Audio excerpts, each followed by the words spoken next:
Hey, what's up, Zach here, and today I've got the all-new Anta Shockwave 7 A-Shock Pro. And thanks to Kickzone for getting me a pair of these to check out. If you want to check out a pair for yourself, I'll leave a link in the description below to them, and I do have a discount code for Kickzone if you're using that.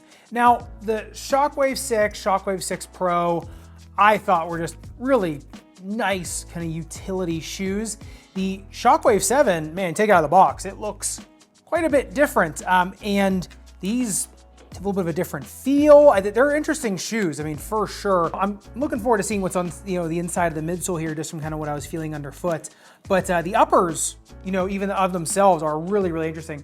Number one, the tongue is really nice and padded in the more proximal ankle. As you go down into the tongue, it's not as padded. You do get a little bit of lace irritation there. I did notice if I used the runner's knot, heel slippage was mild, but it was really irritating, versus if I just used the highest eyelet, then I didn't get much irritation and I didn't get much heel slippage either. Whereas if I just used the regular lace eyelet, heel slippage was moderate. It wasn't horrible, but there's definitely a huge difference versus just using the back eyelet or using the runner's knot. If it were me, I'd just be using the back eyelet. I'd be skipping that runner's knot configuration, because like I said, the irritation was just so bad.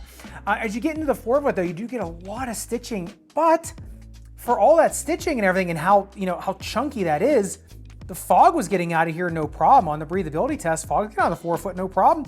Gets it around the tongue. It takes a second, but it does get out. The uppers honestly don't feel that heavy, even though they're pretty substantial. There's a lot of containment there. So, going back into the rear foot, and man, the heel counter is super difficult to get through. It's like this clear TPU back here. I mean, it's there's a lot of it. And then it kind of meets up with some of the TPU on the outside here, but I mean, it is a strong, strong heel counter. And there's some foam on the backside. So you definitely get, you get a lot back here for sure. So I'd say as long as you lock in with that back eyelet, you should be okay. It is nice that the other eyelets are stitched in right here, which is also really nice. But other than that, just a nice, lighter weight feeling upper with decent containment. All right, getting into the midsole teardown, this was a little bit different than the previous Shockwaves. You got this A-Shock Pro foam, which I've seen some previous Anta foams they've thrown in shoes like this. It's super bouncy, lively foam. This is much more like New Balance Fresh Foam X feeling. Look at it on the microscope, looks very similar. Doesn't really have any of those shimmery, plasticky pieces. Looks more like an EVA blend. I'm not sure exactly what the proprietary blend is. It does look like there is a healthy bit of just, soft blended foam. Like I said, it feels like Fresh Foam X. It acts like Fresh Foam X. Look at it on the balance height test, 32 centimeters in the rear foot, 32 in the forefoot. That's right where a pretty soft, forgiving EVA will get you. So that's what I'm going with. I could be wrong, but yeah, underfoot, it feels great. Feels like Cushlon 3.0 or New Balance Fresh Foam X. Just feels very, very comfortable and shock absorbing. You do get a butterfly shank in the middle of the shoe. It is very thick carbon fiber. It is legit. On the tensiometer, it bent at 58 newtons, or it takes 58 newtons to get to 45 degrees, which is, to me, that's right in that sweet spot. I kind of like where that is. It does have this, TPU plastic container on the outside too, which is really nice. And so, it does bend appropriately, which is nice. And then torsional stability wise, that little shank is doing quite a bit, and I also think it's a lot of this TPU that's helping with that. The one thing I did notice is the netted strobel is so far off the actual midsole, which is weird. So you come down, you kind of compress it. So there is some tension, almost pulls the uppers on. So maybe a little more containment there. I think that's more just manufacturing thing right there. I don't think that's anything intentional. Just what I noticed. But overall, in terms of the midsole, it's just to me, it's a pretty standard, very, very shock absorbing feeling midsole. Getting into the outsole tread, it really is just a radial pattern, right? It just radiates from the middle of the shoe. It does radiate into a razor pattern around the shoe, just kind of irregular mountain peaks around the shoe, and then it's pretty flat here. You do get a huge lateral flange here.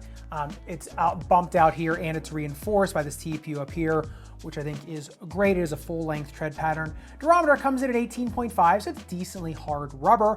On the grip test, reamp slips at 33 degrees. You'd expect that. It's a little bit flatter rubber, a little bit chunkier. I do think you can still take these outside. I think that is fine. I don't know if it's gonna be as resistant as the Shockwave 6 Pro. I think time will tell, as more people use them, as we get actually more data from people wearing them for hours and hours and hours on end outside. But and from what I'm seeing, yeah, I mean, it's chunky enough, the rubber is hard enough, outsole durability test, 10-second tire grit sandpaper.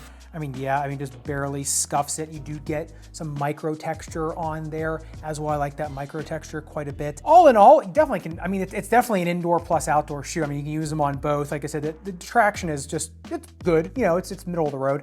That 33 degrees in the grip test ramp, just middle of the road.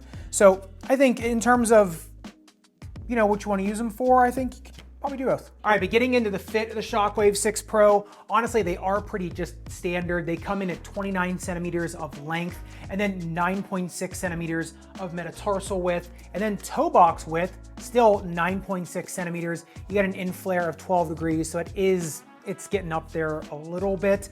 Toe box taper, pretty standard, 36 degrees, so nothing crazy there. So all in all, it's just a pretty standard fitting shoe.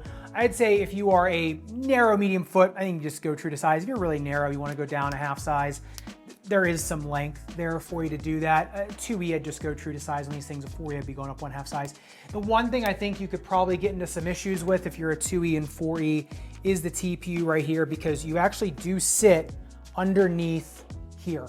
You don't sit underneath any of this, but you do sit underneath of this. So if you do have a tailor's bunny, I'd say definitely be going up that one half size. But the uppers are just so malleable and they break in so nicely that, to me, if you're a 2E, I think that they do okay, staying true to size. Plus, then you get the lockdown. They're already a pretty light shoe. You get a little bit of weight reduction there, so that's nice. But in terms of the snake bit and foot, I'd say, yeah, flat, neutral, and high arch, they're just fine. I think ankle sprainers, they're just fine. Honestly, for a lighter shoe, this soft of a shoe, I think is actually pretty good for ankle sprainers. Plantar fasciitis or plantar heel pain, bursitis, yeah, I think they're just fine. Achilles tendonitis, I think they're okay. The drop is decent enough. And like I said, look at that heel counter, it's crazy. So yeah, I think that's fine. Forefoot pain, I think they're okay in terms of, bursitis, neuromas, things like that. I think they're okay.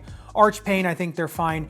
Big toe arthritis, I think they're okay. I think just put an orthotic in there. Knee, hip, and back pain, absolutely. So no X marks on this one, which is good. In terms of orthotics, the one thing I could see on these with an orthotic is if you are using that runner's knot, just, good luck.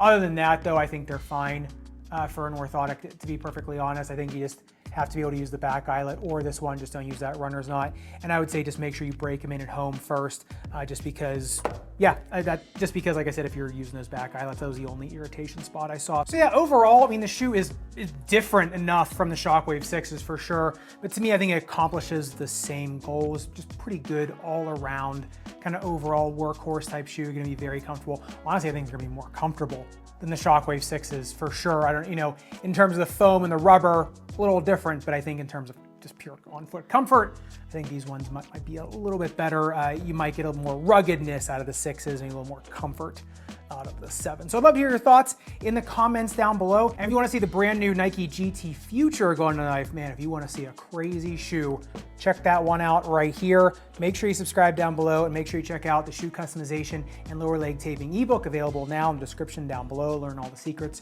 to professional shoe customization. And I'll see you in the next video.